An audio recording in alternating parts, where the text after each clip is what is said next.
Bom pessoal, esse é o quarto vídeo, tá vindo numa sequência, então para você não ficar perdido aqui, sugiro que volte para pegar desde o primeiro, tá?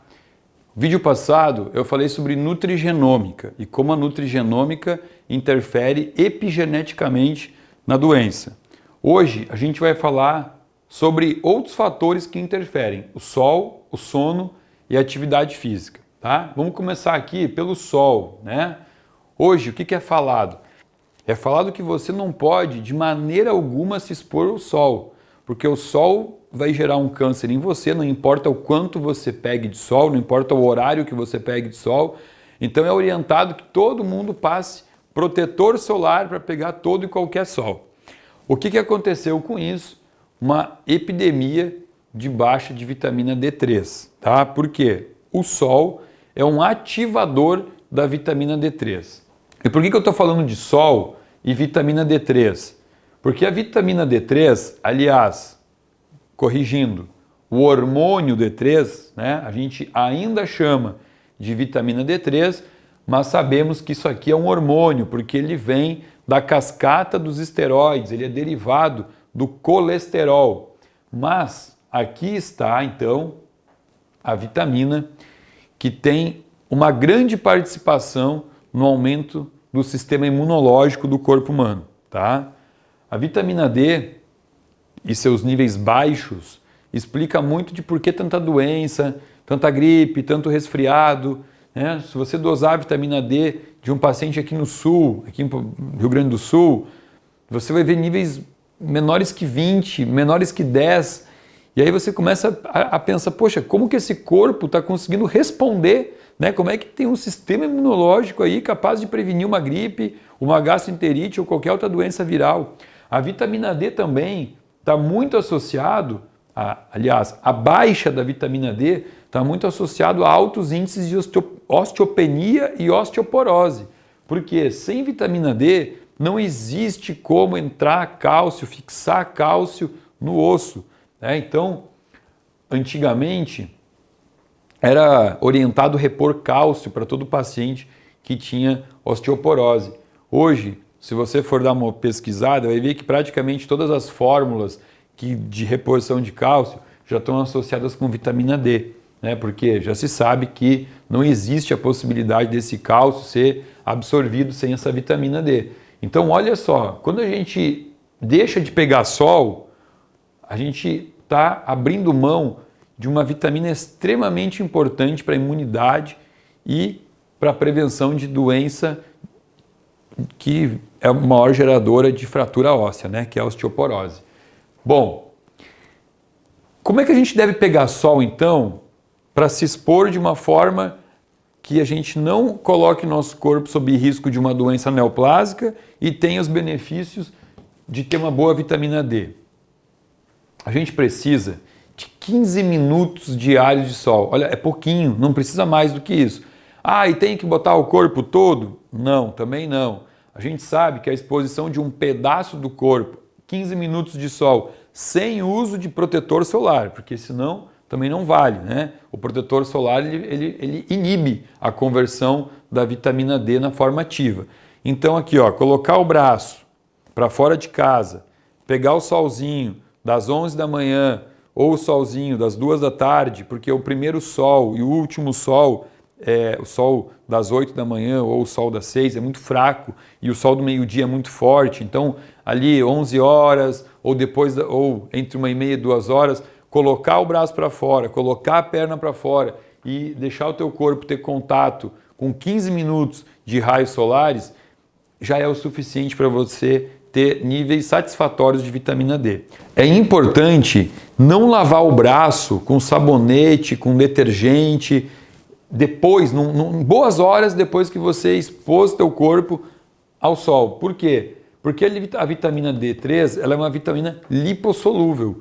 Então você vai perder essa vitamina se você usar aí qualquer dessas substâncias que a gente chama de moléculas anfipáticas, né? Que são moléculas que têm uma parte polar e uma parte apolar, que é o sabonete, que é o detergente. Então isso aqui é importante, tá? Bom, Vamos falar sobre o sono, que hoje é uma queixa de consultório, né? A gente tem uma população dependente de diazepam, de bromazepam, de Donarém, de um monte de remédio para induzir o sono. O sono, a gente tem que dividir ele em 3 partes, tá? Fase 1, fase 2, fase 3. E primeiro a gente tem que entender qual é a fase que o paciente está tendo dificuldade. Por quê? Porque cada fase o problema é diferente. Se o paciente tem dificuldade na fase 1, que é aquela fase de induzir o sono, a gente tem que pensar em excesso de catecolamina, que é adrenalina, noradrenalina. Ou seja, esse paciente está chegando ao fim do dia muito excitado, está tendo excitação, porque treinou talvez, porque ficou num ambiente com muita luz, ficou respondendo e-mail com aquela tela do computador emitindo luz para o olho. E aí quando ele deita para dormir, ele está lá com excesso de catecolamina, ele não consegue induzir o sono. Para esse paciente, o tratamento é né? A gente tem que prescrever para ele substâncias que tenham o poder de diminuir catecolamina. Óbvio que não precisa de diazepam, não precisa bromazepam, a gente tem substâncias fitoquímicas maravilhosas, como por exemplo valeriana, passiflora, hipérico perfuratum, tudo isso faz com que diminua o nível de catecolamina, desde que o paciente também modifique o ambiente que ele está, né? Porque para quem tem dificuldade nessa fase, o que tem que ser feito? Chegou em casa, modifica a excitação do ambiente.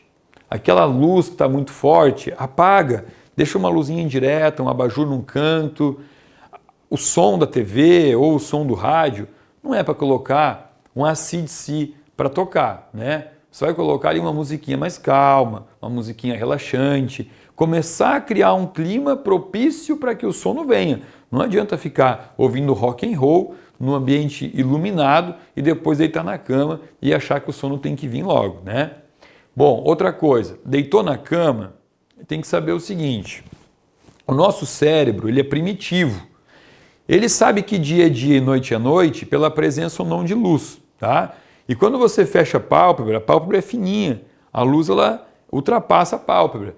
Então, se você está num quarto, deitou no teu quarto, apagou a luz, mas está com a televisão ligada, o teu cérebro acha que é dia e ele não vai se colocar para dormir, né?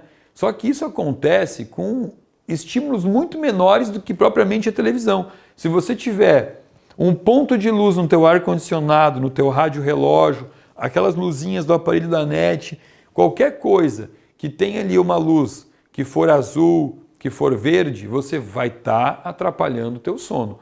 A única luz que realmente não atrapalha o sono é a luz vermelha, tá? O cérebro identifica a luz vermelha como noite. Claro que essa questão da luz vai ser muito mais importante para a fase 2, que é a fase de manutenção do sono. Por que ela é importante aqui? Porque é num ambiente escuro que você vai produzir a melatonina. E a melatonina é o hormônio encarregado de fazer com que você tenha um sono ininterrupto, um sono reparador, aquele sono que você não acorda, que você dorme a noite toda, desperta cansado, com energia, com vigor, tá? Então, para isso é importantíssimo um quarto escuro, colocar blackout na janela. Outra coisa, aparelhos de telefonia longe da cabeça, as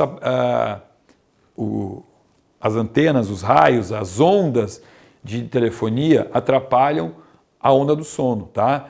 É interessante que não tem nenhum aparelho eletrônico perto de você, que você não deixe nem o rádio-relógio ligado, que não tem nenhuma tomada ligada perto de você, tá? Coloca tudo longe, põe o celular para despertar lá na porta do quarto, deixa tudo afastado da cabeça, tá? Isso é uma coisa muito importante. E a fase 3 é a fase do despertar, né? O que faz a gente despertar de manhã? Hoje é o rádio-relógio, mas fisiologicamente o que faz a gente despertar é o pico de produção de cortisol, que ocorre entre 7 e 8 e meia da manhã. Nesse horário, com o pico de cortisol, a gente acorda. Então, se você está acordando antes do horário, se você fala, pô, 7, 5 e pouco da manhã eu estou acordando, ou eu não consigo acordar, eu estou acordando 10 da manhã e com muito sacrifício, você tem que pensar que pode ter um erro do horário, do pico de produção de cortisol. Isso pode ser causado por N fatores. Um muito comum é o tal do jet lagging, né? Pessoas que vão viajar para países com fusos horários diferentes, quando voltam, o cérebro fica um pouco fora do fuso, tem uma dificuldade aqui na parte 3 do sono, fase 3 do sono. Bom, vamos falar sobre atividade física e a importância disso na modificação da expressão gênica, né? Ou seja, modificar um gene doente, promover a saúde. Onde é que está a importância da atividade física? Quando a gente fala em praticar atividade física, o paciente pergunta muito, tá, mas o que eu faço? O que eu devo fazer? Faço musculação? Eu faço atividade aeróbica? Bom, primeiro que o ideal é que o paciente ele faça mais de um tipo de atividade, né? Não fique naquela rotina de fazer só musculação, só cardio. Por quê? Porque o corpo precisa de estímulos diferentes, tá? Mas é óbvio que durante a consulta eu vou identificar o que esse paciente que está me trazendo os exames, o que ele mais está precisando. E aí eu vou direcionar ele. Possivelmente eu vou dizer, olha, você vai fazer só exercício cardiorrespiratório por 3 meses, depois a gente vai conversar e vai introduzir um exercício de levantamento de peso, né, resistência, ou vou fazer uma mescla. Isso eu determino durante a consulta, tá? Mas pensando sobre o pilar do anti-age, né, da medicina preventiva, como você chegar à velhice num estado de conservação legal, o que é importante saber?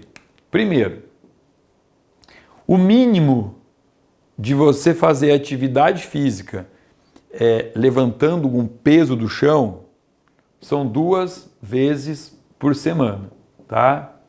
Então, 2 vezes por semana é importantíssimo fazer um treino, de preferência assistido por um professor, né, para não se lesionar, e fazer aqui uma prevenção da sarcopenia. O que é a sarcopenia? É o nome que a gente chama do processo de perda de massa muscular. Se você olhar um idoso, o idoso ele é sarcopênico, ele não tem massa muscular, ele é pele, osso, né? Isso tira dele o equilíbrio e se ele cai, ele tem mais chance de fratura. Então, para evitar essa chegada na terceira idade sarcopênico, você tem que começar a fazer o tal do exercício que você fala que não gosta, né? Eu não gosto de fazer musculação, eu acho chato, no monótono. Bom, na verdade não precisa nem ser musculação. Hoje existe um tipo de treinamento que é muito legal para paciente com mais de 40 anos que busca minimizar a perda muscular, que chama treinamento funcional. É muito mais completo, trabalha a parte do equilíbrio e eu super recomendo, tá? E a parte da atividade cardiorrespiratória, jamais intervalos menores do que 36, vamos arrumar aqui, ficou feio, do que 36 horas. Ou seja, você fez uma atividade de esteira, de bicicleta, natação, antes de fechar 36 horas, você repete isso, tá? Isso é muito importante. E aqui é óbvio, né? Cada paciente é um. Eu gosto muito de fazer um exame de calorimetria para determinar qual é a frequência que o paciente tem que fazer, o que é mais legal para ele, se ele deve fazer um exercício tipo HIIT, se ele deve fazer uma corrida, uma caminhada. Então a gente orienta o paciente depois de fazer uma série de exames aqui dentro da clínica, tá? Mas que tem que fazer um exercício para levar um aumento de concentração de oxigênio celular? Tem que, porque isso aqui previne o câncer, previne o Alzheimer, previne isquemia, tá? Então, é muito importante entender que não tem como chegar numa idade avançada com saúde, com mobilidade, com uma boa cognição, se você não começar hoje a fazer atividade física. Então a gente falou aqui de 3 pilares importantíssimos, né? Sol, sono e exercício físico. Vamos dar sequência nos próximos vídeos. falando sobre outros pilares importantes da epigenética, ok?